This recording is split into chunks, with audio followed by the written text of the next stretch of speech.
Assalamualaikum warahmatullahi wabarakatuh. Apa kabar teman pecinta sejarah semua? Bertemu lagi dengan saya Anissa Amisani di program Baca Sirah Nabawiyah Audiobook. Alhamdulillah hari ini sudah masuk bagian ke-27 dari baca sejarah Sirah Nabawiyah kita, dan kali ini kita sudah masuk ke dalam bagian kelima dengan judul besar Periode Perang Membela Diri. Kita akan memulainya dari Muqaddimah di halaman 187. Kemudian ada satu judul pendek, yaitu peperangan pertama yang dilakukan oleh Rasulullah, dan baru berikutnya ke perang Badar Al-Kubra. Saya tidak tahu kita akan baca sampai mana ya, karena ini lumayan panjang. Tapi kalau saya potong dari awal itu pendek banget, hanya satu halaman di Muqaddimah dan setengah halaman di judul kedua. Jadi sepertinya saya akan baca 3 judul hari ini, tapi bagian terakhirnya saya tidak tahu apakah dibaca keseluruhan atau tidak di perang Badar Al-Kubra, karena hampir 20 halaman ya untuk judul yang ketiga. Tapi kita lihat saja nanti ya, mudah-mudahan kita akan selesaikan sampai judul yang ketiga. Selamat menyimak teman pecinta sejarah semua. Bagian kelima, periode perang membela diri. Muqaddimah.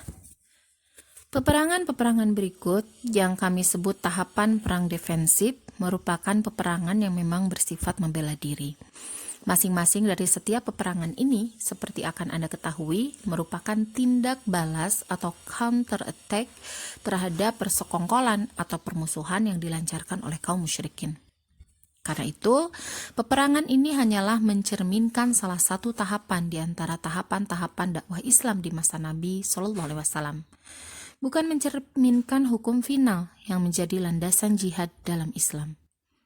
Ini hanyalah merupakan salah satu tahapan dakwah yang sebagiannya telah kita bahas, seperti tahapan dakwah secara rahasia, kemudian dakwah secara terang-terangan atau terbuka. Kita akan memperoleh gambaran terhadap akhir yang membentuk bersama tahapan sebelumnya, keseluruhan hukum Islam pada peristiwa-peristiwa pasca perdamaian Hudaybiyah. Rasulullah Shallallahu Alaihi Wasallam telah mengisyaratkan tahapan tersebut dalam sebuah sabdanya yang diucap seusai perang Bani Quraidah. Al-an taghzuhum wala yaghzunana. Sekarang kita menyerang mereka dan mereka tidak akan mampu menyerang kita. Hadis riwayat Bukhari. Berikut ini adalah peristiwa-peristiwa tahapan pembelaan diri dalam usia dakwah Islam yang pertama. Kami cukupkan dengan menyebutkan hukum-hukum atau pelajaran-pelajaran yang berkaitan dengannya tanpa menyebutkan rincian atau perbedaan pendapat yang amat melelahkan. Peperangan pertama yang dilakukan oleh Rasulullah Sallallahu Alaihi Wasallam. Telah kami katakan bahwa hadis-hadis dan riwayat-riwayat yang lebih kuat menyebutkan bahwa permulaan disyariatkannya peperangan ialah sesudah hijrah. Perintah perang ini dilaksanakan pada bulan Safar, awal bulan ke-12 sejak hijrah Nabi Sallallahu Alaihi Wasallam ke Madinah. Saat itu Rasulullah Shallallahu Alaihi Wasallam keluar untuk pertama kalinya dengan tujuan perang. Peperangan ini dikenal dengan Perang Widan dan bertujuan memerangi kaum Quraisy dan Bani Hamzah. Tetapi Rasulullah Shallallahu Alaihi Wasallam tidak melanjutkan peperangan karena Banu Hamzah menawarkan perdamaian. Setelah itu Rasulullah Shallallahu Alaihi Wasallam bersama para sahabatnya kembali ke Madinah tanpa melakukan peperangan. Perang Badar Al-Kubra. Mendengar berita mengenai rencana kedatangan kafilah perdagangan kaum Quraisy dari Sam di bawah pimpinan Abu Sufyan bin Harb, Rasulullah Shallallahu Alaihi Wasallam mengajak kaum muslimin langsung di bawah komando beliau untuk mencegat dan merampas kafilah tersebut. Dengan dalih sebagai ganti atas kekayaan mereka yang dirampas oleh sebagian kaum musyrikin di Mekkah. Anjuran Rasulullah Shallallahu Alaihi Wasallam ini hanya disambut oleh sebagian kaum muslimin karena sebagian yang lain menyangka tidak akan terjadi peperangan. Di tengah perjalanan menuju Mekah, Abu Sufyan mendengar bahwa kafilahnya akan dihadang oleh kaum muslimin. Maka diutusnyalah seorang kafir bernama Dhamdham bin Amr al-Ghifari ke Mekah untuk menyampaikan berita kepada kaum Quraisy dan meminta bantuan pasukan guna menyelamatkan harta kekayaan mereka. Demi mendengar berita ini, seluruh kaum Quraisy dengan serta-merta mempersiapkan diri. Sebagian penuh dengan berangkat keluar dengan tujuan perang.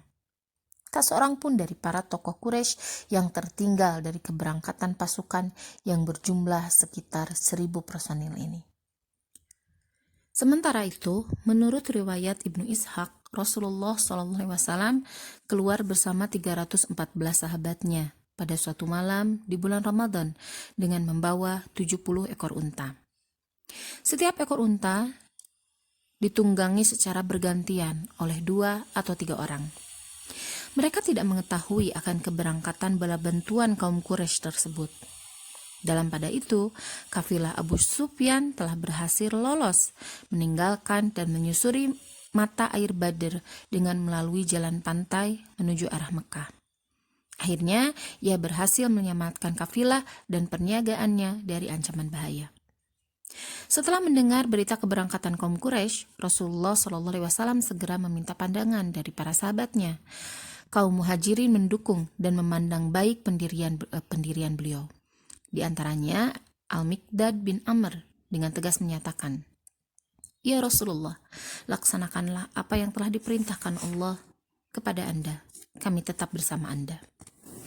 Tetapi Rasulullah SAW terus memandang ke arah mereka dan berkata, "Kemukakanlah pandangan kalian kepadaku, wahai manusia." Kemudian Sa'ad bin Mu'az menjawab, "Demi Allah, tampaknya Anda menghendaki ketegasan sikap kami, wahai Rasulullah." Nabi menjawab, "Benar." Sa'ad berkata, "Kami telah beriman kepada Anda dan kami pun mendengarkan kenabian dan kerasulan Anda. Kami juga telah menjadi saksi bahwa apa yang telah Anda bawa adalah benar. Atas dasar itu, kami telah menyatakan janji dan kepercayaan kami untuk senantiasa taat dan setia kepada Anda.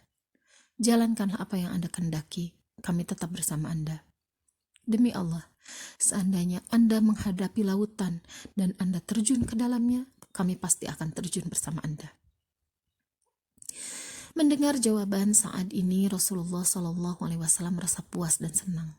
Kemudian beliau memerintahkan, "Berangkatlah dengan hati gembira, karena sesungguhnya Allah Subhanahu wa Ta'ala telah menjanjikan kepadaku salah satu di antara 2 golongan. Demi Allah, aku seolah-olah melihat tempat-tempat mereka bergelimpangan." Setelah itu Rasulullah SAW mulai mencari berita tentang pasukan Quraisy melalui para intel yang disebarkannya, sehingga kaum muslimin mengetahui bahwa mereka berjumlah sekitar 900 atau 1.000 dan bahwa mereka datang disertai oleh seluruh tokoh kaum musyrikin.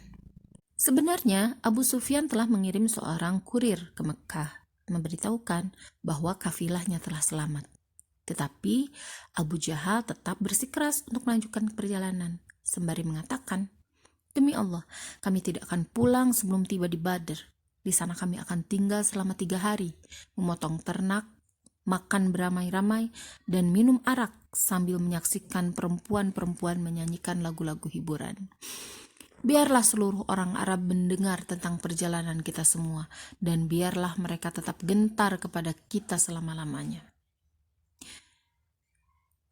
Kemudian mereka bergerak sampai tiba di pinggir sebelah seberang lembah Badr. Sedangkan Rasulullah SAW telah tiba di pinggir lembah seberang lain dengan posisi nyaris sehadap dengan lawan, dekat mata air Badr. Khabbab bin Munzir bertanya kepada Nabi, "Ya Rasulullah, apakah dalam memilih tempat ini Anda menerima wahyu dari Allah yang tidak dapat diubah lagi? Ataukah berdasarkan tipu muslihat peperangan?" Rasulullah SAW menjawab, "Tempat ini kupilih berdasarkan pendapat dan tipu muslihat peperangan." Al-Khabbab mengusulkan, "Ya Rasulullah, jika demikian, ini bukan tempat yang tepat. Ajaklah pasukan pindah ke tempat air yang terdekat dengan musuh. Kita membuat kubu pertahanan di sana dan menggali sumur-sumur di belakangnya. Kita membuat kubangan dan kita isi dengan air hingga penuh. Dengan demikian, kita akan berperang dalam keadaan mempunyai persediaan air yang cukup. Sedangkan musuh tidak dapat memperoleh air minum. Rasulullah SAW menjawab, pendapatmu sungguh baik. Rasulullah kemudian bergerak dan pindah ke tempat yang dihusulkan oleh Al-Khabbab radhiyallahu anhu. Ibnu Hisham di dalam sirahnya meriwayatkan hadis Khabbab bin Munzir ini dari Ibnu Ishaq dari orang-orang Bani Salmah. Dengan demikian, apa yang diriwayatkan oleh Ibnu Hisham ini adalah riwayat dari orang-orang majhul atau tidak diketahui.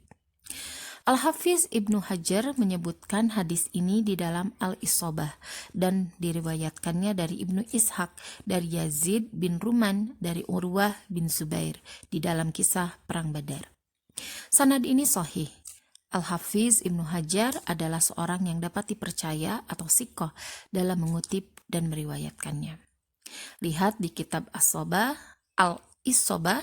1/302. Di samping itu, Sa'ad bin Mu'az mengusulkan supaya dibuatkan arish atau kemah, arisi ya, atau kemah untuk Nabi SAW sebagai tempat perlindungan, dengan harapan supaya bila ada sesuatu dan lain hal yang tidak diharapkan terjadi, Nabi SAW dapat kembali dengan mudah dan selamat kepada kaum muslimin di Madinah, dan agar mereka tidak lemah semangat karena ketidakberadaan Nabi SAW di antara mereka. Usulan ini disetujui oleh Nabi SAW. Kemudian Rasulullah SAW menenangkan jiwa para sahabatnya dengan adanya dukungan dan pertolongan Allah SWT. Sampai-sampai Rasulullah SAW menegaskan kepada mereka, di sini tempat kematian si fulan dan si fulan dari kaum musyrikin. Seraya meletakkan telapak tangannya di atas tanah. Akhirnya nama-nama yang disebutkan Nabi SAW itu ternyata tepat bergelimpangan di tempat yang telah ditunjukkan itu. Selanjutnya Rasulullah SAW khusyuk memanjatkan doa kepada Allah pada hari Jumat tanggal 17 Ramadan. Di antara doa yang diucapkannya ialah, Ya Allah, inilah kaum Quraisy yang datang dengan segala kecongkakan dan kesombongannya untuk memerangi engkau dan mendustakan Rasul-Mu. Ya Allah, tunaikanlah janji kemenangan yang telah engkau berikan kepadaku. Ya Allah, kalahkan mereka esok hari. Beliau terus memanjatkan doa kepada Allah Subhanahu wa Ta'ala dengan merendahkan diri dan khusyuk seraya menengadahkan kedua telapak tangannya ke langit. Sehingga karena merasa iba, Abu Bakar berusaha menenangkan hati Nabi SAW dan berkata kepadanya, Ya Rasulullah, demi diriku yang berada di tangannya, bergembiralah, sesungguhnya Allah pasti akan memenuhi janji yang telah diberikan kepadamu. Demikian pula kaum muslimin, mereka ikut berdoa kepada Allah, memohon pertolongan dengan penuh ikhlas dan merendahkan diri di hadapannya. Pada suatu pagi hari Jumat, tahun kedua Hijriah, mulailah pertempuran antara kaum musyrikin dengan kaum muslimin.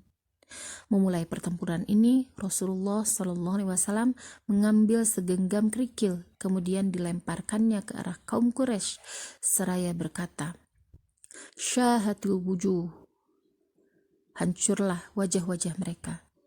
Kemudian meniupkannya ke arah mereka, sehingga menimpa mata semua pasukan Quraisy. Selain itu, Allah juga mendukung kaum muslimin dengan mengirim bala bantuan malaikat. Akhirnya, peperangan dimenangkan oleh kaum muslimin dengan suatu kemenangan yang besar. Dari pihak kaum musyrikin, terbunuh 70 orang dan tertawan 70 orang. Sedangkan dari pihak kaum muslimin gugur menggapai syahid 14 orang. Mayat-mayat kaum musyrikin yang terbunuh dalam peperangan ini, termasuk para tokoh mereka, dilemparkan ke dalam sumur tua di Badar. Ketika mayat-mayat itu dilemparkan ke dalamnya, Rasulullah SAW berdiri di mulut perigi itu seraya memanggil nama-nama mereka berikut nama bapak-bapaknya. Wahai Fulan bin Fulan, Wahai Fulan bin Fulan, apakah kalian telah berbahagia karena kalian telah menanti Allah Subhanahu wa taala dan Rasul-Nya? Sesungguhnya kami telah menerima kebenaran janji Allah yang diberikan kepada kami. Apakah kalian juga telah menyaksikan kebenaran yang dijanjikan Allah kepada kalian? Mendengar itu, Umar radhiyallahu anhu bertanya, "Ya Rasulullah, kenapa Anda mengajak bicara jasad yang sudah tidak bernyawa?"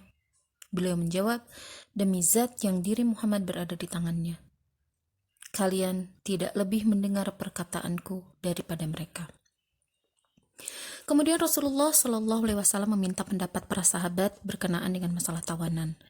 Abu Bakar radhiyallahu anhu mengusulkan supaya Nabi Shallallahu Alaihi Wasallam membebaskannya dengan cara mengambil tebusan dari mereka, sehingga harta tebusan itu diharapkan menjadi pemasok kekuatan material bagi kaum muslimin, disertai harapan mudah-mudahan Allah Subhanahu wa taala menunjuki mereka.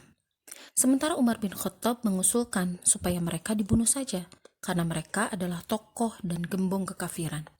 Tetapi Nabi Shallallahu Alaihi Wasallam cenderung kepada pendapat dan usulan Abu Bakar yang memberikan belas kasihan kepada mereka dan mengambil tebusan. Akhirnya pendapat ini pun dilaksanakan oleh Nabi Shallallahu Alaihi Wasallam. Tetapi beberapa ayat Al-Quran kemudian diturunkan menegur kebijaksanaan Nabi Shallallahu Alaihi Wasallam tersebut dan mendukung pendapat Umar. Firman Allah Subhanahu wa taala ada dalam surat Al-Anfal ayat 67-69 yang artinya, "Tidak patut bagi seorang nabi mempunyai tawanan sebelum ia dapat melumpuhkan musuhnya di muka bumi." Sampai dengan firman Allah, "Maka makanlah dari sebagian rampasan perang yang telah kamu ambil itu." Beberapa ibrah. Perang Badar Kubro ini mengandung beberapa pelajaran dan ibroh yang sangat penting, di samping mengandung beberapa mukjizat berkenaan dengan dukungan dan pertolongan Allah kepada kaum muslimin yang berpegang teguh kepada prinsip-prinsip keimanan mereka dan keikhlasan dalam melaksanakan tanggung jawab agama mereka. 1. Sebab pertama bagi terjadinya perang Badar ini menunjukkan bahwa motif utama kaum muslimin keluar bersama Rasulullah bukan untuk berperang, tetapi karena didorong oleh tujuan mencegah kafilah Quraisy yang datang dari Syam di bawah kawalan Abu Sufyan. Tetapi kemudian Allah Subhanahu wa taala menghendaki ghanimah atau rampasan perang dan kemenangan yang lebih besar bagi para hambanya. Di samping merupakan tindakan yang lebih mulia dan lebih sesuai dengan sasaran yang harus dicapai oleh setiap muslim dalam kehidupannya. Allah meloloskan kafilah yang menjadi tujuan utama mereka dan menggantinya dengan peperangan yang sama sekali tidak pernah mereka duga. Peristiwa ini menunjukkan kepada dua hal.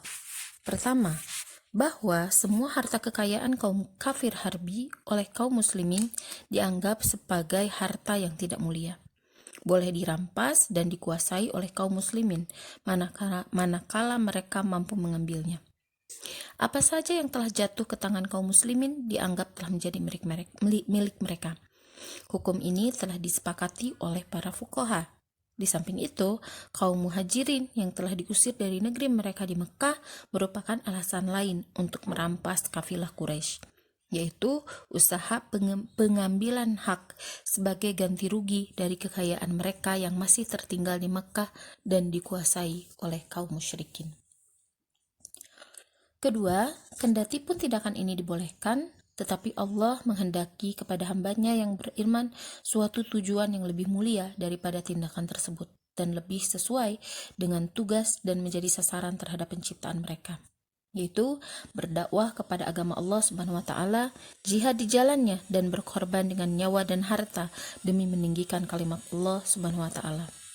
Itulah sebabnya kemudian Abu Sufyan berhasil lolos bersama kafilahnya dari kaum muslimin.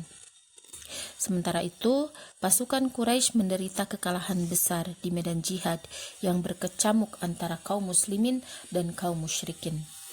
Hal ini merupakan tarbiyah ilahiyah bagi kaum muslimin yang dengan jelas nampak tergambar dalam firman Allah Subhanahu wa taala.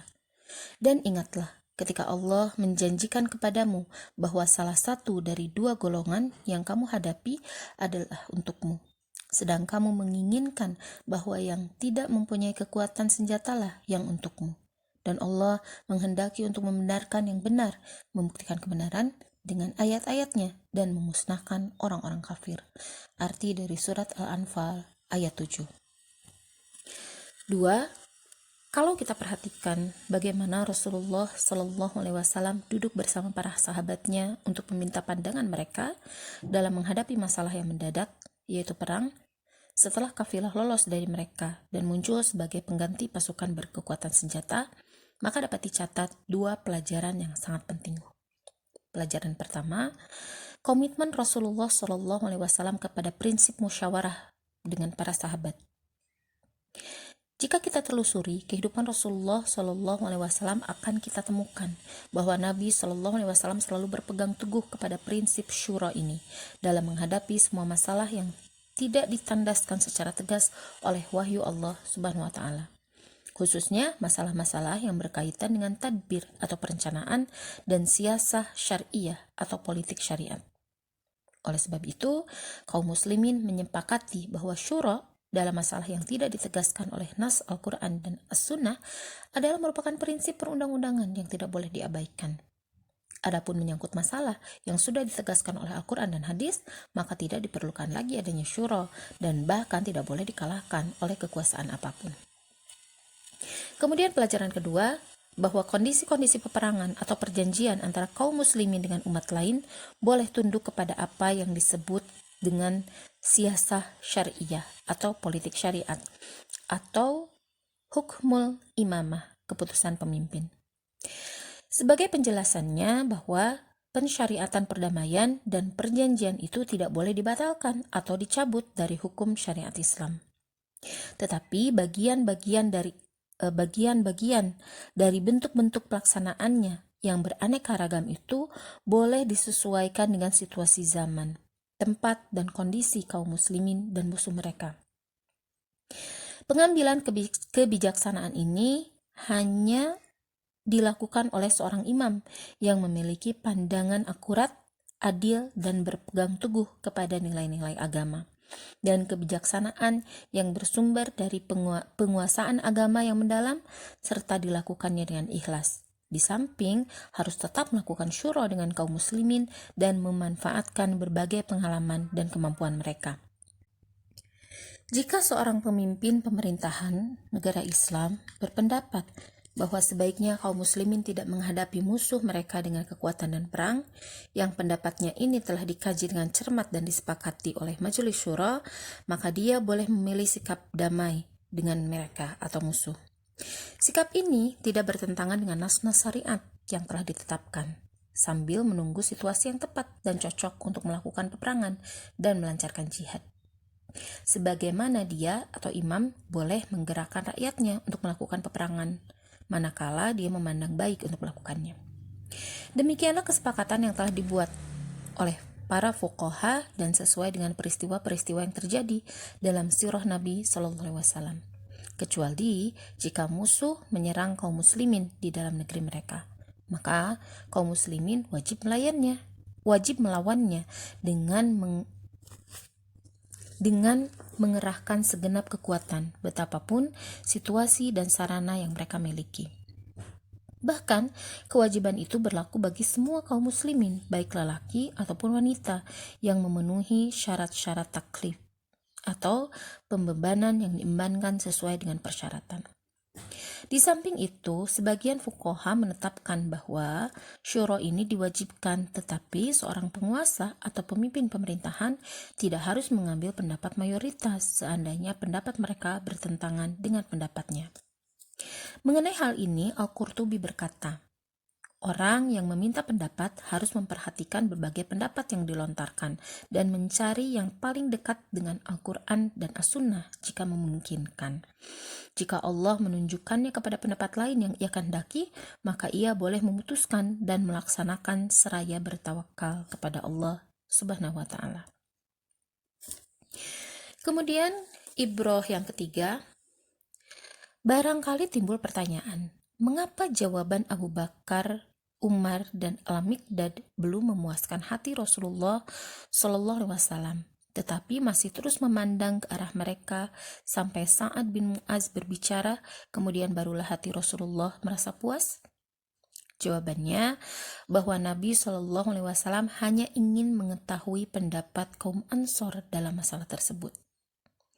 Apakah mereka akan mengemukakan pendapat dan keputusan yang didasarkan kepada mu'ahadah atau janji setia di antara mereka dan Rasulullah, yakni janji setia yang bersifat khusus dan harus ditaati.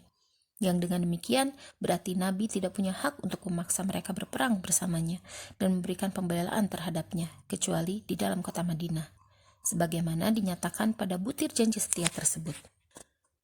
Ataukah mereka akan mengemukakan pendapat berdasarkan rasa keislaman mereka dan mu'ahadah kubro atau perjanjian agung mereka terhadap Allah?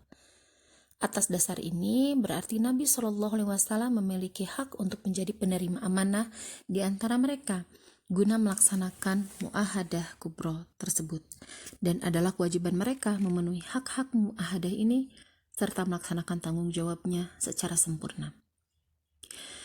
Mengamati jawaban Sa'ad bin Mu'az radhiyallahu anhu, dapatlah diketahui bahwa mubaya'ah atau bai'at janji setia kaum Ansar yang diberikan kepada Rasulullah di Mekah sebelum hijrah tidak lain justru merupakan mubaya'ah kepada Allah Subhanahu wa taala.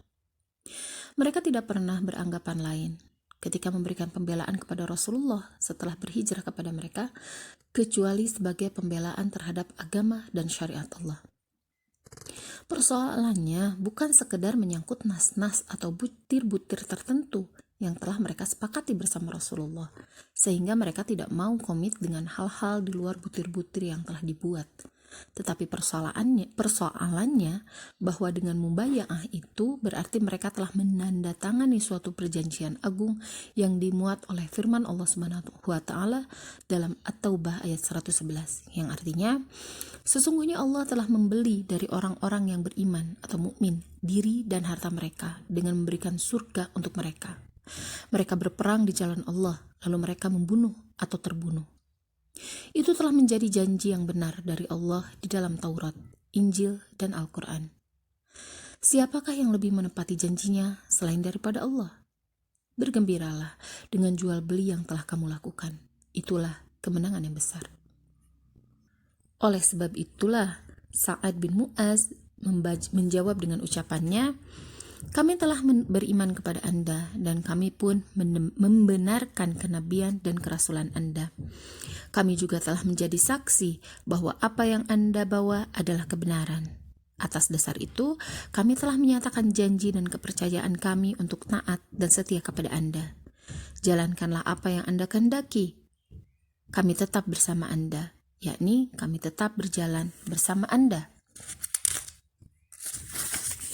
sesuai dengan perjanjian yang lebih besar daripada perjanjian yang telah kita sepakati di Bai'at Aqabah pertama.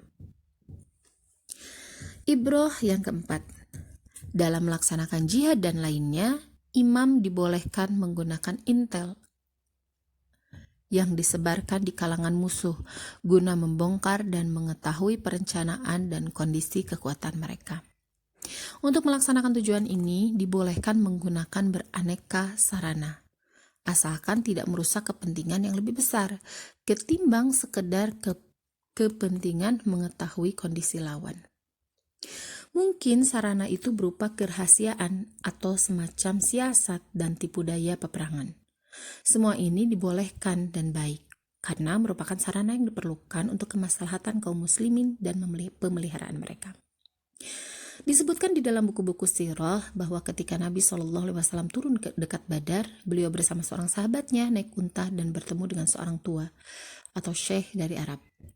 Kemudian Nabi bertanya kepadanya tentang pasukan Quraisy dan Muhammad beserta para sahabatnya.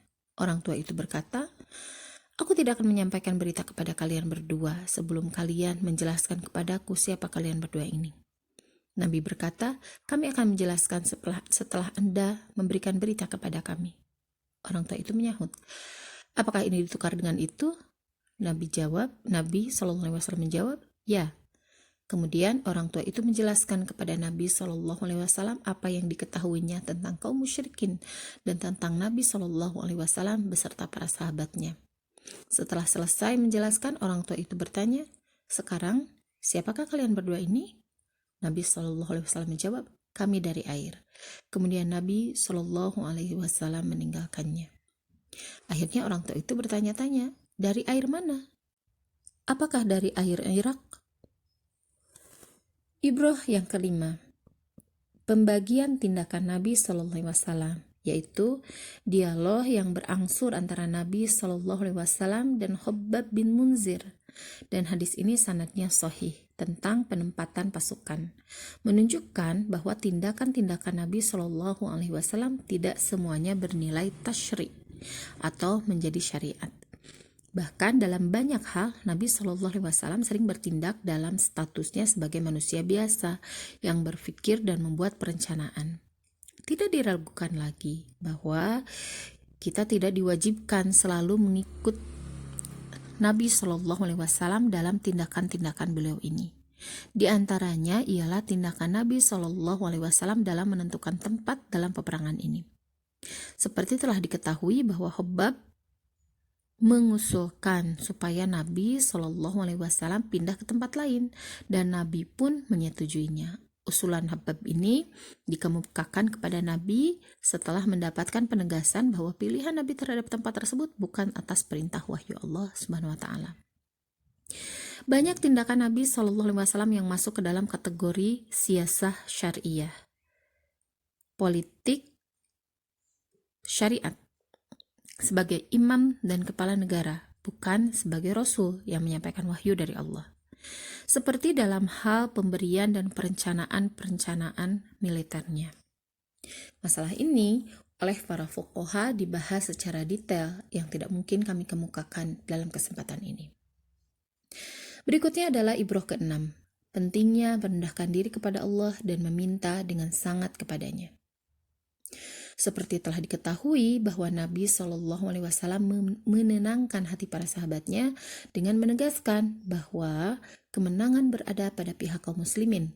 Sampai-sampai Nabi Shallallahu Alaihi Wasallam menunjuk ke beberapa tempat di tanah seraya berkata, "Ini adalah tempat kematian si fulan." Dan sebagaimana disebutkan oleh hadis sahih, nama-nama yang disebutkan Nabi Shallallahu Alaihi Wasallam itu roboh terbunuh tepat di tempat yang telah ditunjuknya.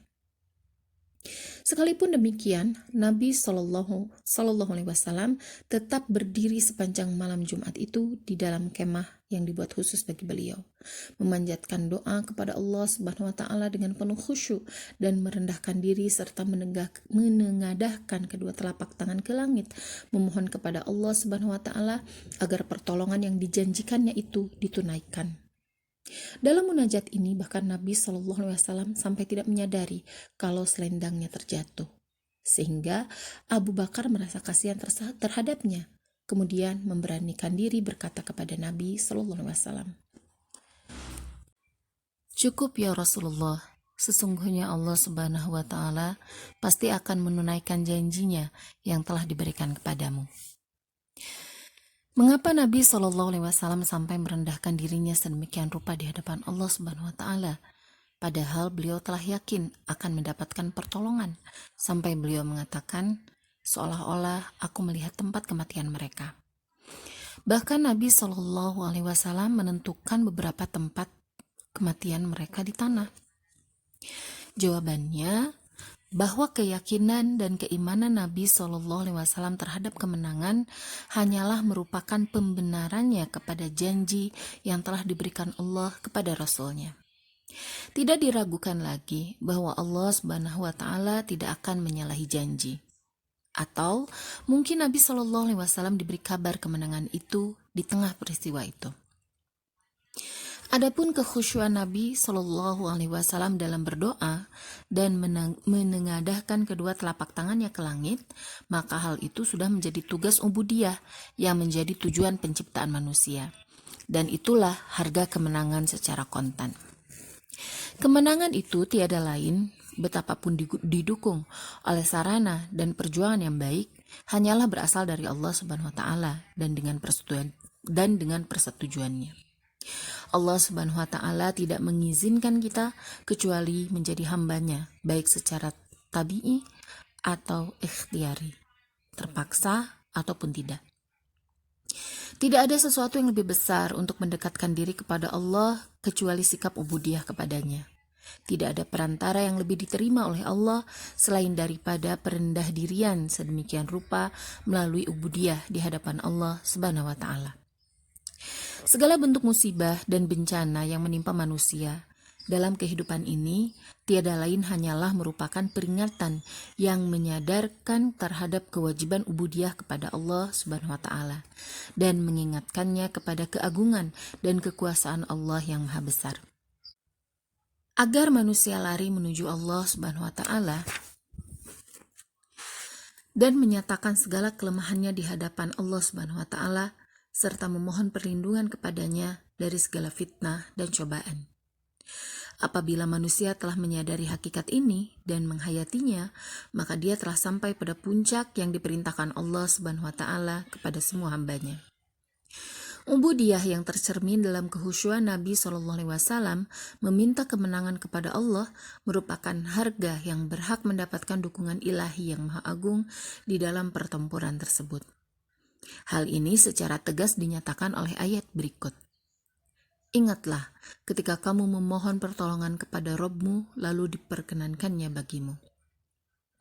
Sesungguhnya aku akan mendatangkan bala bantuan kepada kamu dengan 1000 malaikat yang datang secara bergelombang. Surat Al-Anfal ayat 9. Kemantapan Rasulullah Sallallahu Alaihi Wasallam melalui ubudiyah inilah yang membuat Nabi Sallallahu Alaihi Wasallam yakin akan datangnya kemenangan bagi kaum muslimin. Bandingkanlah sikap ubudiyah yang ditunjukkan Nabi Shallallahu Alaihi Wasallam ini beserta hasil-hasilnya itu dengan sikap congkak dan sombong yang ditunjukkan oleh Abu Jahal ketika berkata, "Kami tidak akan pulang sebelum tiba di Badr. Di sana kami akan memotong ternak, makan beramai-ramai, dan minum arak sambil menyaksikan perempuan-perempuan menyanyikan lagu-lagu hiburan. Biarlah semua orang Arab mendengar berita tentang perjalanan kita semua dan biarlah mereka tetap tegar, tetap gentar kepada kita selama-lamanya." Beserta segala akibat yang ditimbulkannya. Ubudiyah dan kepatuhan kepada Allah Subhanahu wa taala menghasilkan izzah dan kemuliaan yang membuat wajah dunia tertunduk kepadanya. Sementara itu, kecongkakan dan kesombongan merupakan kepalsuan dan pusara kehinaan yang digali oleh dan untuk para pemilik sifat dan sikap tersebut. Kuburan tempat di mana mereka akan dituangi khamar kehinaan dan digendongi lagu-lagu kenistaan. Itulah sunatullah yang berlaku di alam ini. Manakala ubudiyah yang murni kepada Allah bertemu dan berhadapan dengan kecongkakan dan kesombongan. Ibrah ke-7, bala bantuan malaikat pada Perang Badar. Perang Badar mencatat salah satu mukjizat terbesar, yaitu mukjizat dukungan dan kemenangan kepada kaum muslimin sejati. Dalam peperangan ini, Allah Subhanahu wa taala telah mendukung kaum muslimin dengan mengirimkan malaikat yang ikut berperang bersama mereka. Hakikat ini telah disebutkan secara tegas oleh Al-Quran dan As-Sunnah. Ibnu Hisham meriwayatkan bahwa Nabi Shallallahu Alaihi Wasallam pingsan beberapa saat di dalam kemahnya. Kemudian sadar kembali lalu berkata kepada Abu Bakar, "Hai Abu Bakar, bergembiralah, pertolongan Allah Subhanahu wa taala telah datang kepadamu." Itulah Jibril memegang tali kekang dan menuntun kudanya.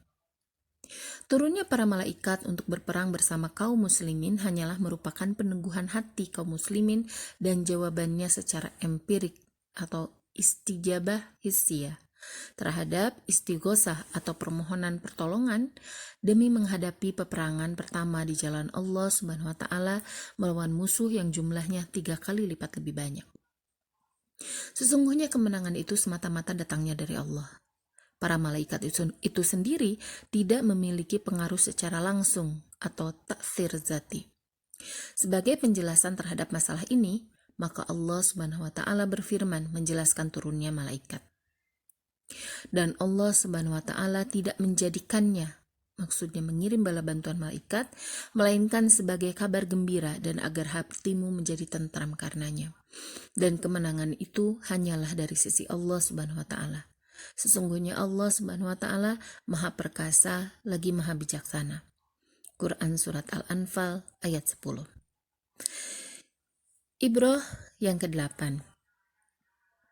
Kehidupan barzakh bagi orang mati.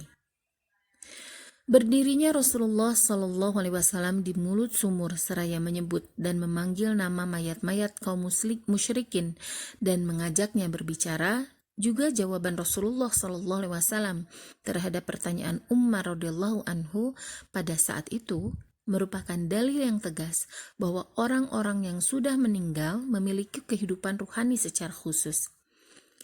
Kita tidak mengetahui hakikat dan kaifiatnya. Juga menunjukkan bahwa ruh-ruh orang-orang yang telah meninggal tetap berada di sekitar jasad mereka. Dari sinilah kita dapat menggambarkan adanya siksa kubur dan kenikmatannya. Hanya saja tidak dapat diketahui oleh akal dan indera kita di dunia ini. Karena kehidupan ruhani tersebut termasuk apa yang disebut dengan alamul malakut atau alam gaib yang tidak dapat dijangkau oleh indera dan pengalaman rasio yang bersifat empirik. Mengimaninya adalah merupakan jalan satu-satunya untuk bisa menerima hakikat ini. Setelah semua dalil-dalilnya sampai kepada kita melalui sanad yang sahih. Ibrah yang ke-9, masalah tawanan perang. Menyangkut masalah tawanan perang dan musyawarah Rasulullah SAW dengan para sahabatnya merupakan pembahasan yang syarat dengan pelajaran penting. Antara lain, pertama, tawanan dan ijtihad Rasulullah SAW. Peristiwa ini menunjukkan bahwa Nabi SAW mempunyai hak berijtihad. Pendapat ini dikemukakan oleh jumhur ulama usul. Jika Rasulullah SAW punya ijtihad, maka berarti ijtihad beliau bisa benar atau salah. Hanya saja kesalahan ijtihad Rasulullah SAW tidak akan berkepanjangan karena beliau selalu dikoreksi langsung oleh Al-Quran. Jika tidak ada ayat Al-Quran yang menegurnya, berarti ijtihad Rasulullah SAW benar dalam pengetahuan Allah Subhanahu wa Ta'ala. Kedua, perang dan rampasan. Sebagaimana dimaklumi bahwa selain perang Badr merupakan pengalaman pertama bagi kaum muslimin dalam hal perang yang menyita banyak pengorbanan di jalan Allah Subhanahu wa Ta'ala dalam kondisi mereka yang sangat lemah dan sedikit. Ia pun merupakan pengalaman pertama bagi kaum muslimin dalam menangani masalah harta rampasan yang diperoleh menyusul pertempuran yang terjadi dalam kondisi mereka yang miskin dan sangat memerlukan. Pada kasus pertama, yaitu pengalaman berperang dalam kondisi yang serba lemah itu, Allah Subhanahu wa Ta'ala mengatasinya dengan meneguhkan hati kaum muslimin, seperti yang telah disebutkan, melalui hal-hal luar biasa yang menjadi indikasi kemenangan. Sedangkan pada kasus kedua, yaitu pengalaman menghadapi harta rampasan dalam kondisi yang serba kekurangan, Allah Subhanahu wa Ta'ala mengobatinya melalui berbagai sarana tarbiyah secara cermat dan tepat pada waktunya. Pengaruh pengalaman ini tampak dengan jelas dalam dua peristiwa yang terjadi sesudah peperangan. Pertama, ketika kaum musyrikin berhasil dikalahkan sehingga meninggalkan harta benda mereka yang beraneka ragam. Harta kekayaan ini menjadi ajang rebutan di kalangan kaum muslimin sehingga nyaris terjadi persengketaan.